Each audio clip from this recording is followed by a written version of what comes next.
renunciar a todas mis lealtades con el ayer. Cuando llego al conocimiento del Señor Jesús, necesito enterarme que no puedo servir a dos señores, que voy a amar a uno y voy a aborrecer a otro. Ese fue lo que el Señor Jesús nos enseñó en el Sermón del Monte. Y el mismo Señor Jesús, en el Evangelio de Mateo, plantea el caso de una parábola de un señor que dice que compró un campo, que visitó un campo y encontró en el campo un tesoro. Y el Señor dice que este hombre que se enteró que ahí abajo había este tesoro, vendió todo lo que tenía y compró ese campo. Ese concepto de que vendió todo lo que tenía es justamente a lo que me refiero cuando decimos la necesidad de renunciar a mis lealtades con el ayer.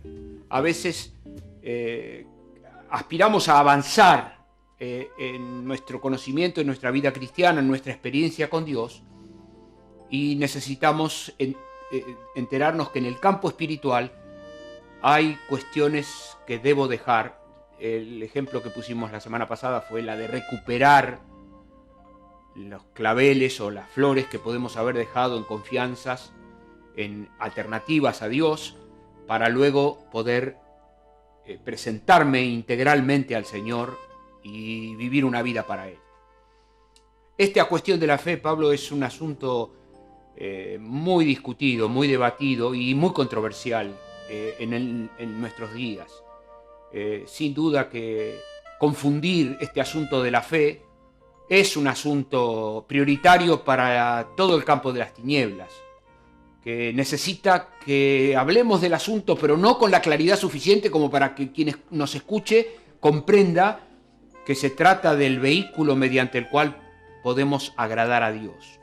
Bien. Porque sin fe es imposible agradar a Dios. Me da la impresión, no sé si coincidís, que estamos en una etapa de la historia donde la espiritualidad, así se denomina, está de moda. ¿Sí? Y la gente valora el tema de la espiritualidad. Descubre que es un camino, incluso hablan del camino de la espiritualidad, ¿no? Así es. A ver, abrime un poquito ese concepto. Bueno, la cuestión viene de la mano de la fe básica que todas las personas tienen, en primer lugar. La segunda fuente de alimentación de este tema es que al haber sido creados a la imagen y a la semejanza de Dios, todas las personas tenemos una aspiración espiritual. De modo que no estamos hablando de algo que es ajeno a nadie. Nos iguala este deseo, Y hay una tercera cuestión, es que nosotros los humanos nos alegramos en la verdad, nos alegramos en la belleza, nos llama la atención lo majestuoso, bueno, si sigo dando adjetivos que califican lo que nos llama la atención, nos vamos a encontrar con que en realidad, sin darnos cuenta, o una persona que pueda vivir su vida totalmente a espaldas de Dios, es una persona que se alegra, se admira en la belleza, en los atributos que son atributos de Dios, porque hemos sido creados a la imagen y a la semejanza de Él. Lo cierto es que en el campo de la confusión y en el mundo de las tinieblas fluyen las espiritualidades. Se combate una sola. La única espiritualidad que estás viviendo una gran batalla es aquella que se enfoca en la obra consumada por el Señor Jesús, en la persona del Señor Jesús, quién es el Señor Jesús y qué hizo el Señor Jesús en cuanto a su muerte y su resurrección. Y luego, ¿qué hace hoy el Espíritu Santo morando en el corazón del creyente? ¿Y qué hará Dios mañana a la mañana cuando crucemos las fronteras de la vida? De modo que esa fe que nos encausa a una relación vital, auténtica y poderosa con Dios, es la que está hoy no, es la que viene siendo combatida desde el primer momento. Especialmente lo he escuchado, por ejemplo, en algunos que llaman maestros o guías espirituales, que de alguna manera resisten o lo nombran a Jesús, hablan de Jesús en el gran paquete de maestros de todo tipo, de toda clase, de toda índole, y lo ponen en esa vitrina, ¿no? de la gente buena, de la gente escuchable, pero uno más del montón. Bueno, en el mundo hoy hay 3 vertientes monoteístas. El judaísmo, el mundo musulmán y el mundo cristiano. Y luego hay vertientes politeístas. La que más cerca está de nosotros en Occidente es el hinduismo. Es todo lo que viene del Oriente, de la India especialmente. En la India van por el dios número 3200, 3300 y en aumento. De ahí surge el concepto de las espiritualidades. Y Occidente se ha enamorado de Oriente, del yoga, de la meditación, del karma, son todas palabras que las escuchamos permanentemente. Y tienen muy buena prensa, claro. Claro, son todas... hay una... Bueno, es el contexto en el que vivimos. Cuando el Señor Jesús estuvo en la tierra, Él estaba en un contexto igualmente politeísta, porque el Imperio Romano estaba muy influenciado por Grecia, que fue la cuna del politeísmo, y por su parte el Señor Jesús se enfrentó a la hipocresía de los escribas y de los fariseos, que si bien eran monoteístas, eran gente apegada a las normas y apegada a las formas, y habían perdido las esencias. De modo que en tiempos del Señor Jesús, la cultura dominante era una cultura politeísta. Los emperadores romanos llegaron a reclamar adoración personal, de modo que el Señor estuvo en ese tiempo, y las personas que escuchaban al Señor Jesús o tenían una mirada griega, greco-romana, digamos, griega y romana de la vida, o tenían una mirada de los escribas y de los fariseos, de la religión dura, del rito, del obedecer a la costumbre, de la ley dura. Y en el Evangelio nos encontramos al Señor Jesús hablando en ese escenario y abriendo camino en ese escenario. Es en ese escenario en el cual el Señor Jesús se presenta diciendo: yo soy el camino, yo soy la verdad, yo soy la vida. O sea, una reclamación que el Señor Jesús hace sobre sí mismo que no hemos escuchado nunca más. O sea, la única persona en la historia que se presentó delante de la humanidad haciendo las reclamaciones que hizo el Señor Jesús son inéditas y nunca se repitieron. En los 4 evangelios nos queda un registro extraordinario. Digo extraordinario para tratar de decir inigualable, de pretensiones que el Señor Jesús expresó. Yo soy la luz del mundo, el que me sigue no andará en tinieblas. Yo soy la resurrección y la vida, el que cree en mí, aunque esté muerto, vivirá, y el que vive y cree en mí no morirá eternamente. Yo soy la puerta, el que por mí entrare será salvo, entrará y saldrá y hallará pastos. Las reclamaciones que el Señor Jesús hizo fueron, el Señor dijo: el que viene a mí, de su interior correrán ríos de agua viva. O sea, hay cosas que no tienen parangón en la historia. Nunca la humanidad escuchó a nadie hablar con la serenidad y con la contundencia que habló el Señor Jesús. La primera experiencia de fe tiene que ser esta, ¿no? Y tal vez le estamos hablando a personas que tienen inquietudes espirituales, por eso miran Canal Luz, ¿no? Si no estarían mirando el resumen de la derrota argentina, no sé, qué sé yo, otra cosa, están mirando este espacio y esperan escuchar también algo respecto de las cuestiones que le inquietan. Y este es un paso muy importante a dar, ¿no? Decir, estoy dispuesto a vender ese campo, ese ejemplo que pusiste del Evangelio. Vamos a poner en balanza las cosas.